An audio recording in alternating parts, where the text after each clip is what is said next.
नमस्ते, मैं Anand Chaudhary, bio teacher, DAV Kanti, MTPS Muzaffarpur. हम लोग विश्व प्रकृति संरक्षण दिवस मनाने जा रहे हैं और आज हमारे साथ हमारे बच्चे इस कैंपस में कुछ वृक्षारोपण भी करेंगे। और ये आवश्यक क्यों है विश्व संरक्षण दिवस मनाने का, सबसे पहले ये हमें जान लेना ज़रूरी है। आजकल हमारे विश्व में कई ऐसी घटनाएं घटती जा रही है, जैसे कि जर्मनी में बाढ़ का आ जाना, चीन में अचानक बाढ़ का आ जाना, भारत के महाराष्ट्र राज्य में कुछ जगहों पर बाढ़ का आ जाना, ये सब चीज़ें, यहाँ तक कि अमेरिका जो सबसे डेवलप्ड कंट्री है विश्व का, वहाँ के जंगलों में आग लग जाना और उस पर नियंत्रण न कर पाना, और कनाडा में धू धू करके जलती हुई जंगलों का जलना या लू आ जाना, लू जैसी समस्याएं, ये सब हम मनुष्यों के हाथ से ऊपर की ओर जा रहा है, नियंत्रण से ऊपर बढ़ता जा रहा है। तो हम सबको अपने प्रकृति की संरक्षण करना अति आवश्यक है, क्योंकि ये हमारा आवश्यक नहीं, ये हमारा परम कर्तव्य है कि हम अपने आने वाली पीढ़ियों के लिए कुछ बचा सकें। और हम लोग जानते ही हैं कि वृक्ष, ये जो वृक्ष ही नहीं है, ये प्राणवायु, oxygen, they produce the oxygen. हम सब लोग जानते हैं कि वृक्ष के कई महत्व हैं। तो सबसे पहले इन महत्वों को जानने के लिए बच्चों से हम लोग विद्यालय से ही प्रारंभ करते हैं कि इसका संरक्षण क्यों आवश्यक है। और हमें ये जानकारी होनी चाहिए कि हमें अपने वृक्षों, प्रकृति, वनस्पतियों और अनेक तरह के प्रजातियों के साथ रहना चाहिए। क्यों? क्योंकि उन सब का हमारे बायोडाइवर्सिटी में कुछ न कुछ अपना विशेष महत्व होता है। इसलिए हमें सबका संरक्षण जरूरी है, न कि सिर्फ वृक्ष का नहीं, अनेक विलुप्त होते जाते प्रजातियों का भी संरक्षण जरूरी है। हम सबों का परम कर्तव्य हो गया है कि हमें अपनी प्रकृति का संरक्षण करना है। क्योंकि यदि प्रकृति का संरक्षण नहीं करेंगे तो एक सबसे साधारण उदाहरण मैं आपको समझा रहा हूँ कि कोरोना काल ने हम सबको बहुत बड़ी सबक दी गई है, क्योंकि उस पर भी हम लोगों का कोई कंट्रोल नहीं रहा। तो ये सबक दी गई है कि हमें अपने प्रकृति के प्रति दयालु होना चाहिए, और दयालु तभी हम होंगे जब उसका संरक्षण करेंगे, और उसकी संरक्षण करेंगे तो हमारी संरक्षण होगी, हमारे और हमारे साथ रहने वाले अनेक तरह की प्रजातियों का संरक्षण होगा।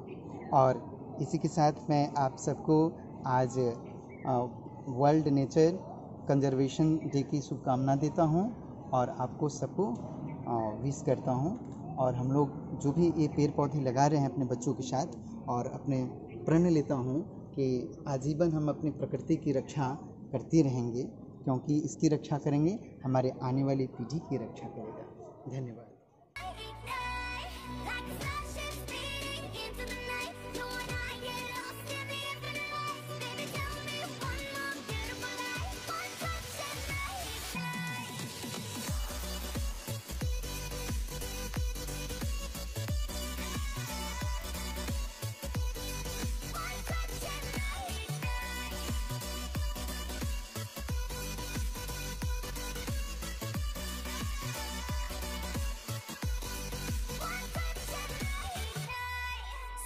Hello guys, this is Shubhangi Singh, and today I am here to tell you something about the World Nature Conservation Day.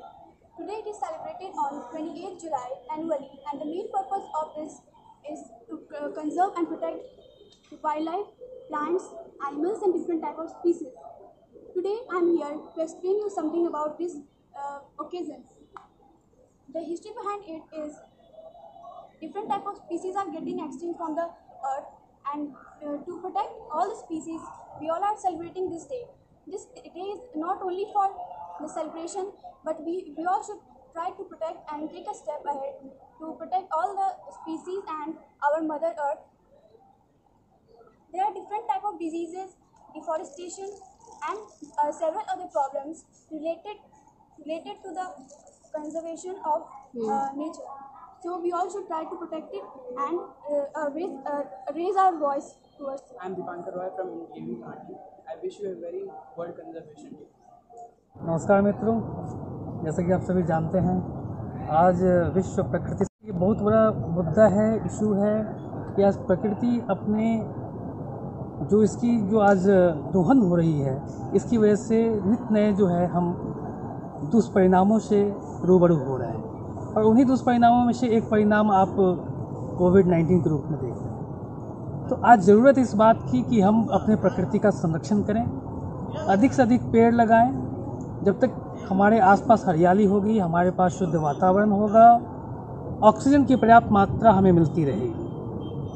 और इसके लिए हम लोग कई उपाय कर सकते हैं, जैसे कि हम प्लास्टिक बैग का जो इस्तेमाल है उसको हम परित्याग करें, कपड़े के बने थैले या फिर जूट के बने बैग का इस्तेमाल करें, अधिक से अधिक पौधे का रोपण करें अपने आसपास के आस पड़ोस में, और इस बात को और लोगों तक भी पहुंचाने की ज़रूरत है ताकि हमारी प्रकृति का संरक्षण हो सके।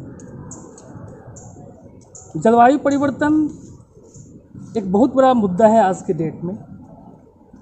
मिट्टी का संरक्षण कैसे हो, वायु का संरक्षण कैसे हो, पर्वत पहाड़ नदियों का संरक्षण कैसे हो, इन सभी चीज़ों को लेकर के हमें एक गंभीर चिंतन मनन करने की आवश्यकता है। इनको कैसे संरक्षित किया जाए, इनको कैसे बचाया जाए, प्रत्येक घर से जो लोगों को आगे आना पड़ेगा, तभी जाकर के हम अपनी प्रकृति की रक्षा कर पाएंगे। नहीं तो प्रकृति अपना विभीषिका दिखाएगी, जैसे आज हम लोग कोविड-19 के रूप में देख रहे हैं। आज वन्य जीवों का जो है के ऊपर खतरा मंडरा रहा है, उनका जीवन संकट में है। बहुत सारी ऐसी प्रजातियां हैं जो विलुप्त हो चुकी हैं, और बहुत सारी प्रजातियां ऐसी हैं जो विलुप्त होने के कगार में हैं। क्या इनसे हम प्रकृति का संतुलन बना पाएंगे? बिल्कुल भी नहीं। प्रकृति का संतुलन बनाए रखने के लिए इन सब का धरती पर होना आवश्यक है। न केवल इन सभी जीव जंतुओं का, बल्कि नदियों का संरक्षण भी बहुत आवश्यक है। आज हम लोग आस्था के नाम पे हो या फिर अन्य किसी नाम पे हो, विकास के नाम पे हो, इन नदियों का दोहन कर रहे हैं। इनकी संरक्षण की आवश्यकता है। आज जगह जगह पे कंक्रीट के मकान आपको देखने को मिल रहे हो। कभी आपने गौर किया, कभी वहाँ पे एक हरा भरा खेत हुआ करता था, कभी वहाँ पे हरे बागान हुआ करते थे। हमने उन पेड़ों को काट दिए और उगा दिए इन कंक्रीटों का जंगल। कभी आपने सुना है कि तेंदुआ आपके रिहायशी इलाके में प्रवेश कर गया, लेकिन कभी आपने सोचा कि तेंदुआ रिहायशी इलाके में प्रवेश नहीं किया है, आपने उनके इलाके में अनधिकृत प्रवेश कर लिया है। वो तो अपने घर को ढूंढ रहे हैं, लेकिन आपने तो उनके घरों को ही काट करके अपना घर बना लिया है। तो मेरा आप लोगों से एक बार फिर से आग्रह है कि इस प्रकृति की रक्षा के लिए हम लोग आगे आएँ, और आज ये विश्व प्राकृतिक संरक्षण दिवस के अवसर पे ये प्रण लें कि हम अपनी प्रकृति की रक्षा करेंगे।